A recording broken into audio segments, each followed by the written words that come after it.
ఏనాడైతే మా తండ్రి గారు నందమూరి తారక రామారావు గారు తనని తాను రాయలసీమ దత్తపుత్రుడిగా ప్రకటించుకున్నాడో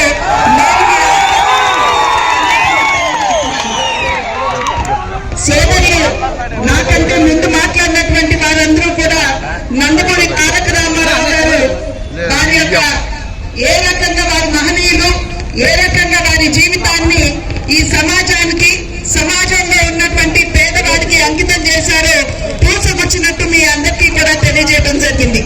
నేటికి సైతం వారు పరమపదించి 28 సంవత్సరాలైనా కూడా మరి మనందరి హృదయాల్లో చిరంజీవులుగా ఉన్నారు అని అంటే సమాజమే దేవాలయం, పేదవాడే దేవుడు అన్నది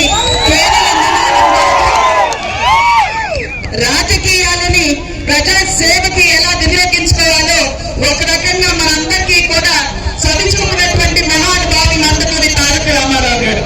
మరి ఈనాడు రాముడన్నా కృష్ణుడన్నా మాత్రమే కాదు, ప్రతి నాయకుడైనటువంటి రావణాసురుడైనా దుర్యోధనుడైనా కూడా మన కళ్ళ ముందు సాక్షాత్కరించేది ఆ నందమూరి తారక రామారావు.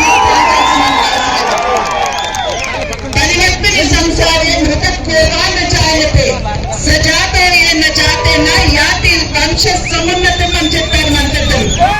అంటే దీని అర్థం పుట్టిన ప్రతివాడు గతించక తప్పదు.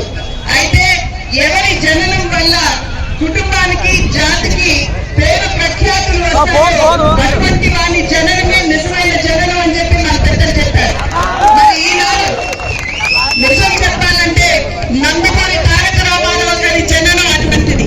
తెలుగు జాతి యావత్ జాతి కూడా తల ఎగరేసి ఇవాళ ముందుకి ఆత్మ గౌరవంతో ముందుకు నడుస్తున్నదంటే అది నందమూరి తారక రామారావు గారు మన జాతికి తీసుకొచ్చినటువంటి గుర్తింపు అని చెప్పి మనందరం కూడా గమనించాలి.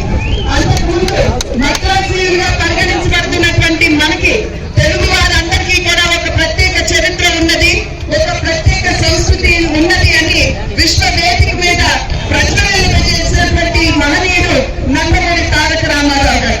కనుకనే ఈనాడు ప్రతి తెలుగు వారి గుండెలో కూడా చిరస్మరణీయులుగా మన హృదయ పీఠికల మీద మనం వారికి ఒక ప్రత్యేకమైనటువంటి స్థానాన్ని కల్పించుకుని వారిని ప్రతిష్ఠించుకున్నాం అనేటువంటి విషయం సత్య దూరమో కాదు, అతిశయోక్తి కూడా కాదు.